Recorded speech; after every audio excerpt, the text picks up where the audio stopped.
You've just done exactly the same as Brett, but 10 times worse. You've walked out of the ring after having a fight and taking a few shots. You were actually winning the fight, Shadow. You were winning the fight. You won every round. You put the lad down a few times. And all you had to do was hold him in there. And it was plain to see on the fight, Shadow, but that you haven't got a heart. You haven't got what it takes to succeed in bare knuckle fighting. And that's coming from someone. I've had many fights. You know, like you see, you can watch my fights. I never ever quit in a fight. I'll always fight, and I'll go out on my shield. Yes, the people, hope everyone's gone up, everyone's well, big up everyone, you're all well now. I'm just, as you've just seen there, people, Heggie reacting to Shadow Boxer's fight last night, and I've just watched Paul Venis' reaction on it as well.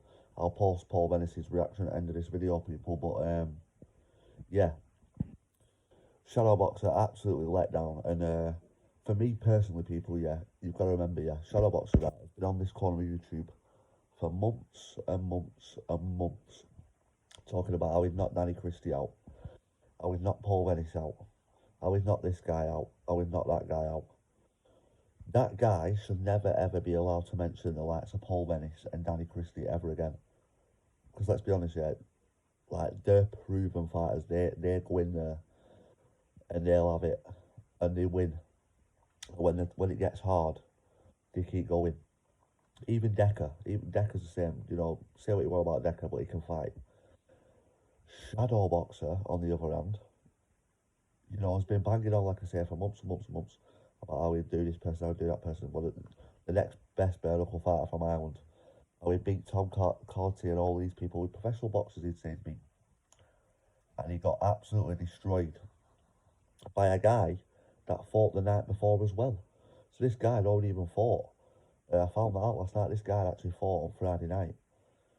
Goes in there the next day and beats Shadow Boxer. Shadow Boxer, you quit. You know, you got tired, you quit. But what made it worse, you actually walked out the ring mid-fight. You didn't even get to your corner and say, like, look, or, you know, my hand's broke, or do a bet rain, say I'm blind. You walked out the ring mid-fight.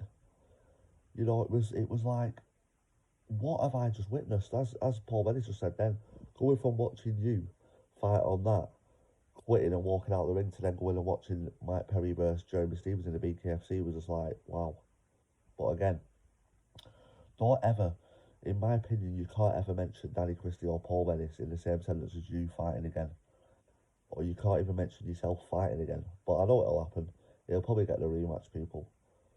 And yeah, he'll probably will get the rematch, because that's how it works. Money talks, doesn't it?